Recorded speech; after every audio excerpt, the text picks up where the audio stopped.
Hello students, welcome with the new chapter, that is the consumer equilibrium with utility analysis.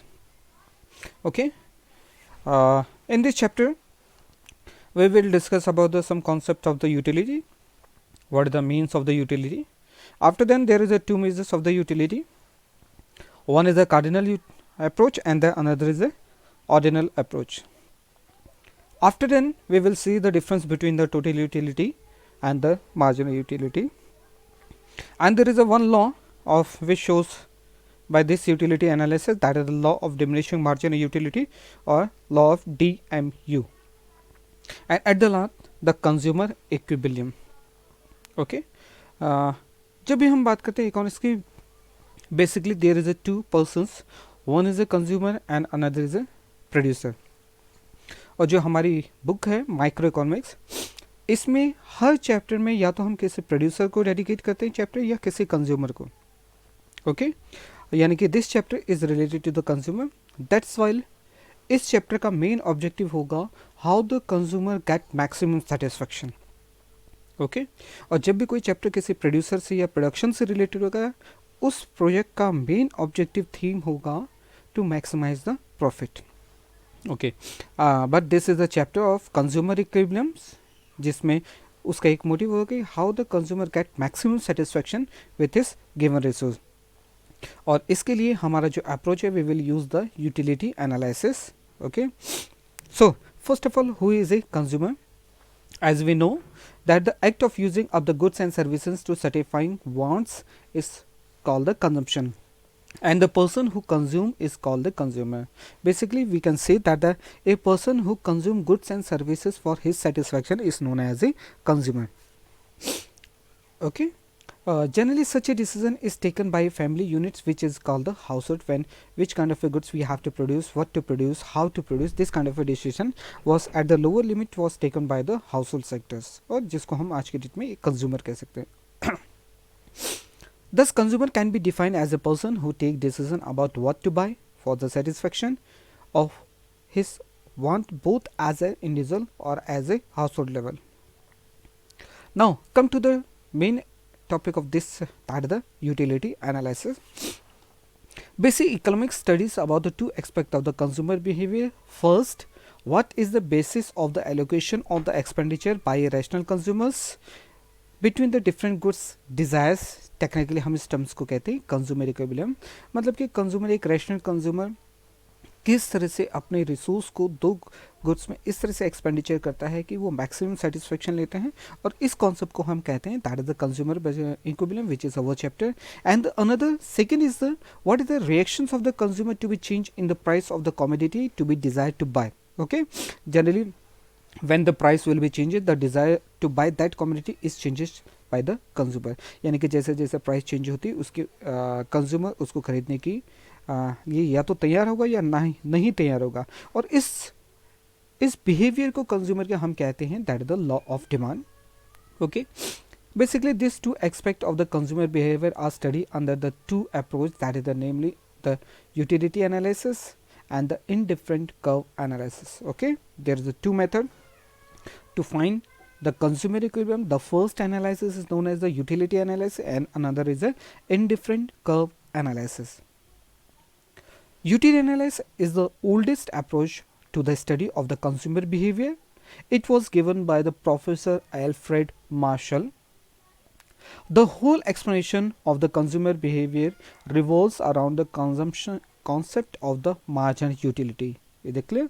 But the later this approach was subjected to several criticism, and as a result an alternative approach, namely indifferent curve analysis, was developed by the Professor Hicks in the year 1934.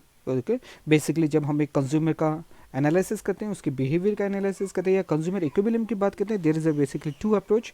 One is the utility analysis and another is the indifferent curve analysis. और इस chapter में हम utility analysis के बारे में बात करेंगे.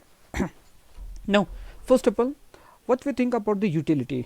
Basically, the utility refers to the satisfying derived from the consumption of a commodity, or the utilities refer to the one satisfying power of the commodity. यानी कि हम जब किसी गुड्स को कंज्यूम करते हैं, उस कंजम्पशन से हमें कुछ ना कुछ सेटिस्फैक्शन मिलता है, और इसी सेटिस्फैक्शन को हम यहाँ पे इकोनॉमिकल टर्म में यूटिलिटी कहते हैं. ये देख लिया. So consumption of the goods and the services lead to be satisfaction of a human wants. You consume a cup of tea and you get some satisfaction. This satisfaction is called utility. Okay, thus utility may be defined as a satisfying or the satisfaction derived from the consumption of a commodity, or it may be defined as one satisfying power of a commodity is known as utility. Is that clear?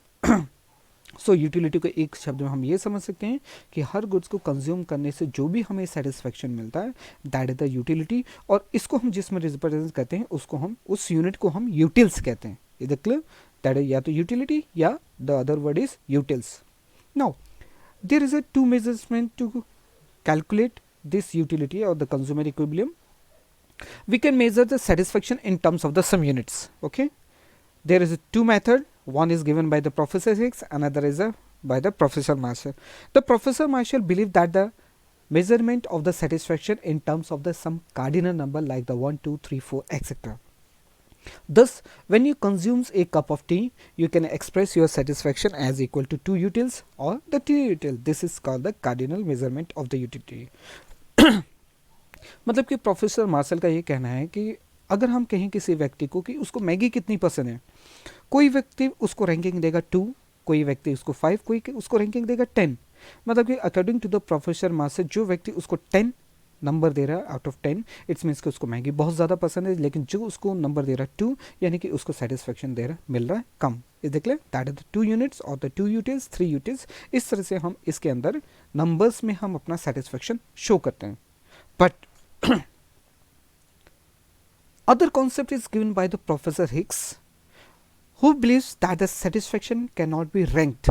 Okay, उनका मानना था कि satisfaction को हम कभी भी number से, in ordinary life हम कभी भी ये नहीं कहते कि अगर हमने कोई चीज़ कंज्यूम की तो हमें 2 का सेटिस्फेक्शन मिला, 2 यूटिल्स मिले, 3 यूटिल्स मिले. We can not rank like this in the cardinal number. Basically in our ordinary life we give rank whether the higher और द लोअर. ये देख ले, यानी कि वो चीज़ हमें अच्छी लगी या अच्छी नहीं लगी. We just rank like this. Okay, it cannot be expressed in terms of the unit or the utils.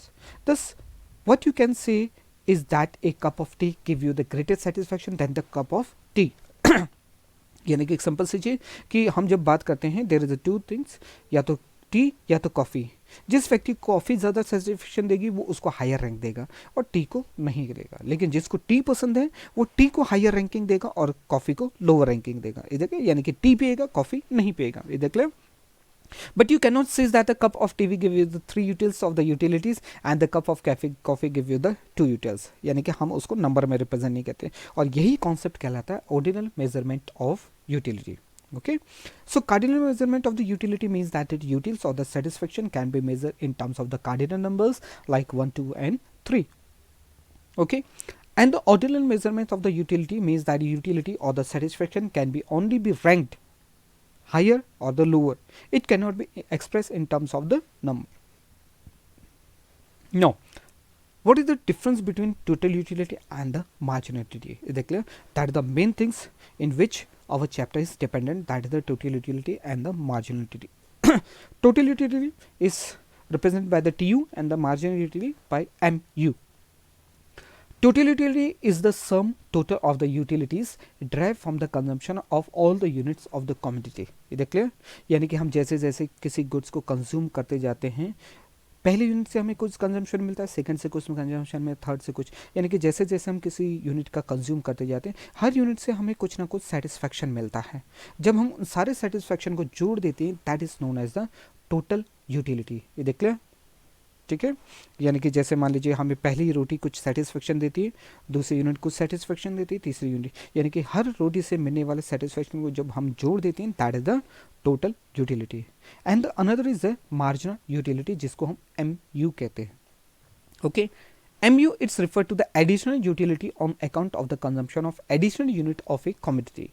यानी कि हमने जो 2 रोटियां खाई उन दोनों रोटी के बीच में मिलने वाला सेटिस्फेक्शन कितना रहा, यानी कि पहली और दूसरी यूनिट के बीच का सेटिस्फेक्शन कितना मिला, दूसरी और तीसरी के बीच का सेटिस्फेक्शन कितना मिला, दैट इज द डिफरेंस। ये देख लो, ठीक है, that the relation between the MU and the TU। Total utility पूरी यूटिलिटी को बताता है, जबकि मार्जिनल यूटिलिटी दो गुड्स के बीच का सेटिस्फेक्शन को शो करता है। And the formula of the MU is equal to MU n is equal to TUN minus 1. That is the formula to find the marginality from total utility. Is that clear?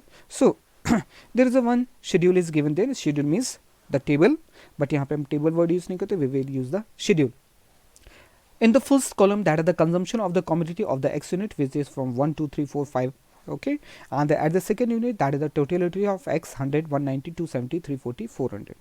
Okay, and the margin utility is just given there. Okay, margin utility is drive from the total utility. Okay, यानी कि 100 में से हम 0 minus करेंगे 100 पहली unit से 100। दूसरी में अगर बात करें एट द सेकंड यूनिट, जब हम सेकंड यूनिट का कंजम्पशन करते हैं उसमें से मिलने वाली मार्जिन यूटिलिटी यानी कि कितनी मिली पहली और दूसरी यूनिट के बीच का, that is the 190 minus 100, that is the 90। और थर्ड यूनिट से हमें मार्जिन यूटिलिटी कितनी मिली, थर्ड यूनिट से जितना सेटिस्फेक्शन मिला और सेकंड से जितना मिला उनके बीच का difference, that is the utility 80 utility. इस तरह से हमें मार्जिन यूटिलिटी ड्राइव कर सकते हैं, ये देख लें।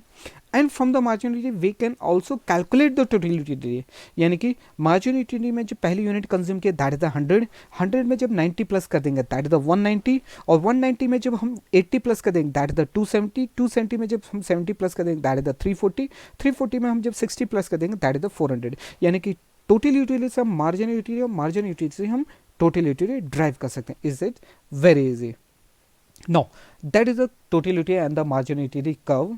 In the y-axis, we will showing the total utility and the margin utility. On x-axis, we will show the units of the commodity which we consume. Here, the good axis there. Okay.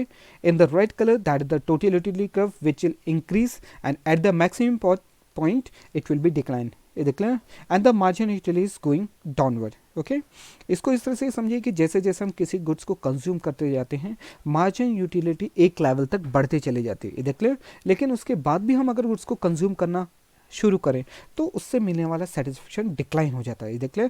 That's while after the maximum point when there is a T U is the maximum, उसके बाद ये decline करता है। इसको इस तरह से समझ सकते हैं, मान लीजिए कि कोई व्यक्ति 5 रोटियां खाता है, ठीक है, तो 5 रोटी तक उसको सेटिस्फेक्शन बढ़ता रहेगा, लेकिन उस मैक्सिमम यूनिट पे पहुंचने में, यानी कि जहाँ पे उसने 5 यूनिट कंज्यूम कर ली द TU मैक्सिमम, अगर उसके बाद वो 1 यूनिट और कंज्यूम करता है, यानी कि 1 रोटी और कंज्यूम करता है, उससे बनने वाला सेटिस्फेक्शन डिक्लाइन हो जाएगा। और उसके बाद अगर 7th यूनिट भी कंज्यूम करेगा, समझ सकते हैं कि व्हाट विल हैपन, डेफिनेटली कि सेटिस्फेक्शन बिल्कुल भी नहीं मिलेगा और वो धीरे धीरे डिक्लाइन हो जाएगा। ओके, यानी कि पहली यूनिट पे जब हम कंज्यूम करते हैं TU और MU विल बी सेम, ये देख लिया, जितना TU होता है उतना ही मार्जिन यूटिलिटी, जैसे कि हमने इस ग्राफ में देखा at the first unit the TU and MU are similar, that the 100 and 100, इसलिए TU और MU ग्राफ फर्स्ट यूनिट पे एक ही जगह से स्टार्ट होता है। लेकिन जैसे जैसे हम किसी गुड्स को कंज्यूम करते जाते हैं वैसे वैसे उससे मिलने वाला सेटिस्फेक्शन डिक्लाइन हो जाता है, ठीक है, उसको खाने की इच्छा कम होने लगती है। यानी कि हमने पहली रोटी से ज़्यादा सेटिस्फेक्शन में, लेकिन जैसे जैसे हम रोटी का कंज्यूमशन करते जाते हैं सेटिस्फेक्शन डिक्लाइन होता जाए, यानी कि उसको कंज्यूम करने की इच्छा घटती चली जाती है, ये दिख रहा है। That's while this decline margin utility was shown by this green line which is margin utility.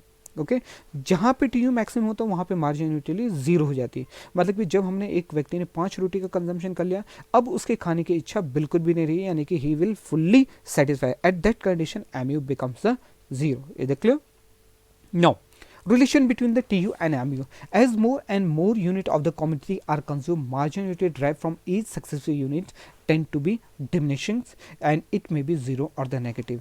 यानी कि जैसे जैसे हम इस स्क्रीन में देखिएगा, जैसे जैसे हम यूनिट का कंजम्पशन करते हैं MU डिक्लाइन होता जाता है और ये 0 भी हो सकता है और ये नेगेटिव में भी जा सकता है।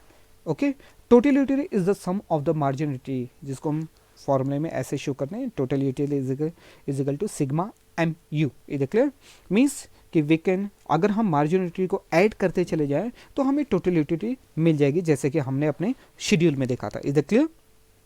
Now so long margin utility is positive total utility is increaser. Diagram में देखिएगा, जब तक मार्जिन यूटिलिटी ग्रीन लाइन 0 पे नहीं पहुंची तब तक TU इंक्रीज करता रहेगा, ये देख लें, यानी कि डॉटेड लाइन से लेफ्ट साइड की तरफ को, Okay. Total utility start decreasing when marginal utility is negative. Okay. Total utility जब डिक्लाइन करने लगती है, मार्जिनल यूटिलिटी तब नेगेटिव चले जाती है. ये देख लें. Decreasing marginality implies that the total utility increasing at a decreasing rate. Total utility increase होती है लेकिन डिक्रीजिंग रेट से. कहने का मतलब है कि देखिए, डिक्रीजिंग रेट का मतलब है कि पहली यूनिट कंज्यूम की तो मार्जिनलिटी 100 मिली, लेकिन जब पहली और दूसरी की मार्जिनलिटी घट गई यानी कि 90 हो गई. जैसे जैसे हम यूनिट का कंज्यूम करते हैं, दो गुड्स के मिलने और बीच का मिलने वाला सेटिस्फेक्शन घटते चला है. पहले में 100, दूसरे में 90, 80, 70, 60 and its will goes downward. Okay, ठीक है.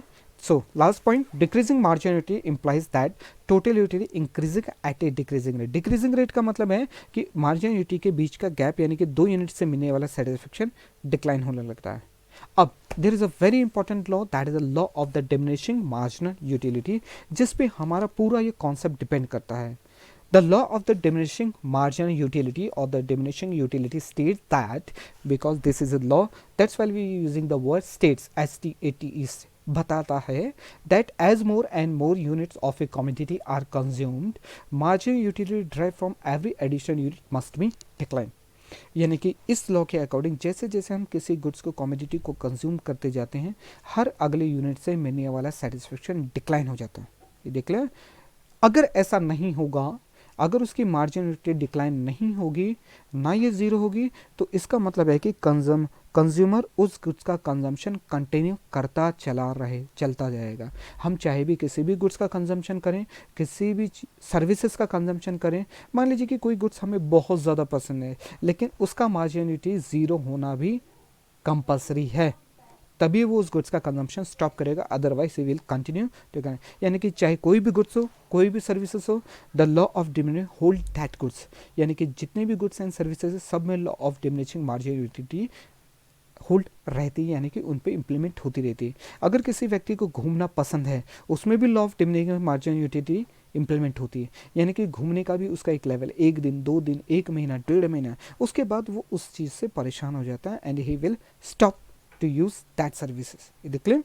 It happen in respect of all the goods and services, therefore it's called the fundamental law of satisfaction or fundamental psychological law. ये देख लें, फंडामेंटल साइकोलॉजिकल लॉ, इसको इस नाम से भी जाना जाए. Psychological intensity of the desire for a commodity tend to be decrease as more and more unit of the commodity are consume. मतलब ये एक साइकोलॉजी है कि जैसे जैसे हम किसी यूनिट को कंज्यूम करते चले जाते हैं, तो उससे मिलने सेटिस्फेक्शन डिक्लाइन होगा ही होगा. ये देख लें. So that while is law of diminishing marginal utility, यानी कि डिमिनिशिंग मतलब घटती हुई यूटिलिटी सेटिस्फेक्शन मिलता है. ये घटते हुए सेटिस्फेक्शन का रूल है. ये देख लिया. But there is a 2 basic assumption, यानी कि कुछ मान्यताएं, इनके बिना ये पॉसिबल नहीं है. There is 2 rules to implement this rule. The first is the only standard unit of the commodity are consumed. ये देख लें. We have the one fix standard like a cup of tea, not a spoon of tea. ये देख लें. ये देख लें. जब भी हम टी की बात करते हैं, that is the cup of tea, not the spoon of tea. And second rule is the consumption of the commodity is continuous, not at one unit is consume now and after then the another commodity will be consume tomorrow. ये देख लें. So that is a very importantly which in which our consumer equilibrium analysis was dependent on this law. Now, concept of the consumer equilibrium. Consumer equilibrium refers to a point of maximum satisfaction when he is spending his given income across the different goods.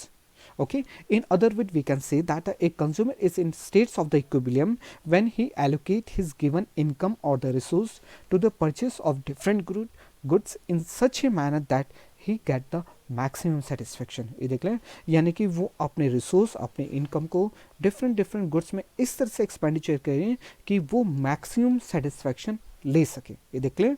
And the satisfaction was decided by the consumer himself. ये देख लें. यानी कि किसी व्यक्ति को एक goods में सेटिस्फेक्शन मिलता है, किसी गुड्स को बी के कंजम्पशन में. एक व्यक्ति 2 जने रेस्टोरेंट में गया, उन्होंने डिफरेंट गुड्स का ऑर्डर किया, but they get fully satisfied. एक गुड से भी सेटिस्फेक्शन मिला, एक व्यक्ति को बी गुड से दूसरे व्यक्ति को सेटिस्फेक्शन मिला, and this satisfaction was decided by the consumer himself. ये देख लें. The consumer is in equilibrium when the given income and the market price of that commodity, he planned his expenditure in such a way in the different goods and services that he achieved the maximum satisfaction level. Okay, how much of a commodity a consumer buy so that he maximize his satisfaction and attain the point of equilibrium. ये देख लें, इस condition को explain करेगा. There is the two case, that the one commodity case if we spend all his resource in a one goods, and the second condition when he spend his resource in two goods. Is it clear? That the two things, और जिसको हम कहते हैं the consumer equilibrium in the one case commodity. In the one case commodity there is the three important factors which is on which the analysis is dependent. The first is the price of the commodity, second is the margin or the total utility of the commodity, and third is the margin utility of money. Means कि वो एक goods को price खरीदने से सबसे पहले वो goods की प्राइस देखेगा. प्राइस मीन्स क्या उसकी परचेजिंग पावर उसको अलाउ करे to purchase that good. Is it clear? Second, the margin utility और the totality of the goods, means कि उससे मिलने वाला सेटिस्फैक्शन. Is it clear? अगर किसी चीज़ में वो पैसा खर्च कर रहा है, अगर उसको सेटिस्फैक्शन नहीं मिला, then he definitely he did not purchase that good. And the third is the margin utility of money which is known as the purchasing power of the money. ये देख लें, which remain constant at all level of output. यानी कि अगर वो एक रोटी को purchase कर रहा है 5 रुपये में, तो अगली रोटी भी उसे 5 रुपये में, अगली रोटी भी उसे 5 रुपये में. It is a standard reference which is whenever he buying any commodity of that goods. ये देख ले, यानी कि प्राइस कभी भी चेंज नहीं होगी. जिस चीज़ को जिस प्राइस में खरीद रहा है, हर अगली यूनिट उसे उसी प्राइस में मिलेगी. That's why we assume that the marginal utility of money means the purchasing power of money remain constant. Is it clear? So that is the three things: the price of the commodity, which shows the purchasing power of the consumer; margin and the total utility of the commodity means the satisfaction level which gives by that goods to the consumer, and the third is the margin utility of money. Is it clear? That is the three things on which our one commodity case is depend. Okay, let's assume margin utility of money for the consumer is the 4 utils. Okay, it refers that the express receives when he spent 1 rupees. Okay, यानी कि 1 रुपया खर्च करने के बाद उसको 4 utilities या 4 utils का satisfaction मिलता है. And the let x to be commodity has intended to buy, let price of x is equal to 4 unit. तो किस तरह से एक्सपेंडिचर करेगा? ये देख लो, यानी कि पहली गुड से उसको जो सेटिस्फेक्शन मिला 20, हमने बताया ना, जैसे जैसे हम 1 2 3 4 5 6 कमोडिटी कंज्यूम करते हैं, हर अगली यूनिट से मिलने वाला सेटिस्फेक्शन डिक्लाइन होगा. 20, 18, 16, 10, 0, 5. तो कहाँ कैसे हमें पता चलेगा कि कंज्यूमर कितने यूनिट को कंज्यूम करने के बाद रुक जाएगा? क्योंकि एक यूनिट एक्सपेंडिचर करने के बाद जब वो पहले यूनिट को कंज्यूम करता है, पहले यूनिट से उसको 4 का सेटिस्फेक्शन मिलता है. सो in this schedule we will showing these things. Okay, the 1 unit 1 rupees give him the 4 utils. When we divide the 20 into the 20 divided by 4 utils, it give you the satisfaction of 5. Okay, यानी कि अभी भी उसको 4 से ज़्यादा से satisfaction में, that is the 5. जब हम 18 यूटिलिटीज़ को, margin utility of x is 18, जब हम उसको 4 यूटिल से डिवाइड करते हैं, अभी भी सेटिस्फेक्शन 4 से ज़्यादा है, 4.5. लेकिन जब थर्ड यूनिट करते हैं, 16 को जब हम 4 से डिवाइड करते हैं, दैट इज द 4 यूटिल्स. यानी कि 4 यूनिट्स और 4 यूटिल it will be same. That's why he will stop after the consumption of third. लेकिन उसके बाद भी वो उसका कंजम्पशन कंटिन्यू करता है. The satisfaction was decline, that is the 2.4. यानी कि जो उसका सेटिस्फेक्शन 4 लेवल तक आना था, वो घट के धीरे धीरे डाउन हो जाता है, and it's become 0. Also it's become negative. And the formula is this: the equilibrium stuck when the rupees worth of the satisfaction that the consumer expect to get, that the marginal utility of money, is equal to the rupees worth of the satisfaction that he actually get. यानी कि वो अपने rupees को good x पे इस तरह से खर्च करेगा, उसकी प्राइस को ध्यान में रखते हैं कि उसका सेटिस्फेक्शन और यूटिलिटी बराबर हो जाए. That is the marginality of, जहाँ पे उसकी मार्जिनलिटी यानी कि price of x is given there, that is the 4 marginality of 4. जब हम बात करते हैं यानी कि 4 into 4 दैट इज द 16, यानी कि जब उसकी मार्जिनलिटी 16 के बराबर होगी, he will stop the consumption of that good, that is at the unit third. ठीक है, क्योंकि थर्ड यूनिट पे उसका जो मार्जिनलिटी एक्स है, that is the 16. Is clear? So when the 3 unit of the goods x is consumed, hence the equilibrium struck when the 3 units of the good is consumed. This also shows in this schedule. Is it clear? Now come to the 2 commodity case. 2 commodity is case, assume that there is the 2 goods, that is the one x and another is y. The formula of the commodity x is same as it is, margin utility of x divided by price of x is equal to margin utility of money. And in case of commodity y, that is the margin utility of y divided by price of y is equal to margin utility of y. And in 2 commodity case we will combine these 2 equations. Is it clear? And the equation in the 2 commodity case is margin utility of x divided by price of x is equal to marginal utility of y divided by price of y is equal to marginal utility of money. In general वे आप ये समझ सकते हैं कि consumer अपने resource को इन दोनों good पे उनकी प्राइस को ध्यान में रखते हैं, इस तरह से एक्सपेंडिचर करे कि दोनों गुड से मिलने वाला सेटिस्फैक्शन बराबर मिले. देख लें, दोनों गुड से मिलने वाला सेटिस्फैक्शन बराबर मिले. हम ये नहीं कह रहे कि दोनों की यूनिट बराबर परचेज करेगा. हो सकता है कि किसी गुड्स की एक गुड्स की 2 प्लेट लेके और वाई गुड्स की आधी प्लेट लेके उसको बराबर सेटिस्फेक्शन मिल जाए. ये देख लें, जैसे हम अगर बात करें रोटी और चावल के बारे में बात करें, 3 रोटी खा के और थोड़ा चावल खा के सेटिस्फेक्शन बराबर मिल जाता है. ये clear. So that is the condition. हम बराबर यूनिट के बारे में नहीं बात करें, हम बात करें उन गुड्स से मिलने वाले सेटिस्फेक्शन की. So take an example, let marginal utility of x is equal to 20, यानी कि उससे मिलने वाला सेटिस्फेक्शन 20 है और price of x is equal to 4, जबकि वाई से मिलने वाला सेटिस्फेक्शन 25 है और price of y is equal to 5 है. Is the consumer in states of equilibrium if the marginal utility of is 5. Is it clear? MUM is equal to 5. The case is, in this case, the formula is margin of x divided by price of x is equal to margin utility of y divided by price of y is equal to margin utility of money. When we put the value on this places, MUX is equal to 20, price of x is equal to 4. And the margin utility of y is equal to 25 and the price of y is equal to 5. And the margin utility of money is 5. When we substitute the value, we will find 5 is equal to 5, यानी कि जो हमारी मार्जिनलिटी of money है, यानी कि जो हमारी purchasing power है, उसकी वजह से हम इन दोनों गुड्स पे इस तरह से एक्सपेंडिचर करें कि हमें उन दोनों से मिलने वाला सेटिस्फैक्शन इक्वल हो जाता है. Is clear. So that is the condition of two commodity case and which is also shown by this schedule. Let assume that the consumer have the 6 rupees, okay, and the price of rupees x and y both are the 1. And when he consumed the 5 goods, the marginality of x is equal to given there, that is the 25, 20, 15, 10, 0. And the marginality of y is equal to 30, 26, 15, 2, 0. अब बात आती है कि सबसे पहले वो किस की कमोडिटी परचेज करेगा, whether he will purchase the goods y and whether he purchase the goods of x. Is clear. तो ध्यान रखिएगा, सबसे पहले वो उस गुड्स को कंज्यूम करेगा जो उसको सबसे ज़्यादा सेटिस्फेक्शन देगा, और satisfaction is given in the first community. Y उसको सबसे ज़्यादा सेटिस्फेक्शन दे रहा है, that is the 30 unit, 30 utils. यानी कि हम ये कह सकते हैं कि उसको वाई गुड सबसे ज़्यादा पसंद, इसलिए वो सबसे पहला रुपया वाई पे एक्सपेंडिचर करेगा, दैट इज 30. अब हम अगली बात करेंगे सेकंड रुपीज़ किस पे एक्सपेंडिचर करेगा. इवन यहाँ पे भी सेकंड यूनिट में उसको एक्स की पहली यूनिट से ज़्यादा सेटिस्फेक्शन मिला, यानी कि सेकंड रुपीज़ भी वो एक्सपेंडिचर करेगा वाई में, विच गिव द 26x में है, और थर्ड यूनिट खर्च करेगा वो वाई एक्स पे, that is the give the satisfaction पर, यानी कि 3 रुपये खर्च हो गए. अब चौथी में, yes, that is at the second unit जहाँ पे उसको सेटिस्फेक्शन 20 मिल रहा. ओके, 4 यूनिट खत्म होगी. अब 5वें में वो एक्स और वाई में खर्च करेगा. यहाँ पे इसका यानी कि 3 यूनिट, यानी कि 3 रुपये एक्स में और 3 रुपये वाई में खर्च करके उसको मिलने वाला सेटिस्फेक्शन दोनों से बराबर हो गया, that is the 15 and 15. And this is our two commodity case. How the consumer get the satisfaction and how equilibrium in the two goods and the two commodity. Okay, that is our chapter, that is the utility analysis. If you find any problems regarding this chapter, you can contact me or message me, that is in our screen. Have a nice day. Thank you all of you.